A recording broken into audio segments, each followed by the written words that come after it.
ಕರ್ನಾಟಕದ ಇತಿಹಾಸ ಪ್ರಸಿದ್ಧ ದಕ್ಷಿಣ ಕನ್ನಡ ಜಿಲ್ಲೆಯ ಕಡಬ ತಾಲೂಕಿನ ಶ್ರೀ ಕುಕ್ಕೆ ಸುಬ್ರಹ್ಮಣ್ಯ ದೇವಸ್ಥಾನದ ಆದಾಯದಲ್ಲಿ ಭಾರಿ ಹೆಚ್ಚಳವಾಗಿದೆ.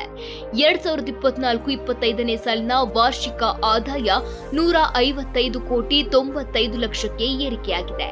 ಕಳೆದ ವರ್ಷ ವಾರ್ಷಿಕ ಆದಾಯ 146 ಕೋಟಿ ಇತ್ತು. ಅಂದ್ರೆ ಕಳೆದ ವರ್ಷಕ್ಕಿಂತ ಈ ಬಾರಿ 9 ಕೋಟಿ 94 ಲಕ್ಷ ಆದಾಯ ಏರಿಕೆಯಾಗಿದೆ. ಆ ಮೂಲಕ ಶ್ರೀ ಕುಕ್ಕೆ ಸುಬ್ರಹ್ಮಣ್ಯ ದೇವಸ್ಥಾನ ಮತ್ತೆ ರಾಜ್ಯದ ಶ್ರೀಮಂತ ದೇವಸ್ಥಾನ ಎಂಬ ಹೆಗ್ಗಳಿಕೆ ಪಡೆದುಕೊಂಡಿದೆ. ವರ್ಷದಿಂದ ವರ್ಷಕ್ಕೆ ಕುಕ್ಕೆ ಸುಬ್ರಹ್ಮಣ್ಯ ದೇವಸ್ಥಾನದ ಆದಾಯದಲ್ಲಿ ಭಾರಿ ಹೆಚ್ಚಳವಾಗ್ತಿದೆ. ಕಳೆದ ವರ್ಷವೂ ಈ ದೇಗುಲ ಪ್ರಥಮ ಸ್ಥಾನದಲ್ಲಿತ್ತು. ಈ ಬಾರಿ ಕೂಡ ವಾರ್ಷಿಕ ಆದಾಯದಲ್ಲಿ ಏರಿಕೆಯಿಂದಾಗಿ ಮತ್ತೆ ಪ್ರಥಮ ಸ್ಥಾನ ಭದ್ರಪಡಿಸಿಕೊಂಡಿದೆ.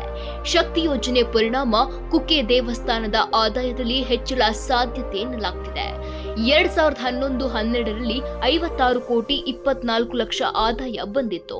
2020-21ರಲ್ಲಿ 68ರಿಂದ 69 ಕೋಟಿ, 2021-2022ರಲ್ಲಿ 72ರಿಂದ 73 ಕೋಟಿ, 2022-23ರಲ್ಲಿ 123 ಕೋಟಿ, 2023-24ರಲ್ಲಿ 146 ಕೋಟಿ ಆದಾಯ ಬಂದಿದೆ.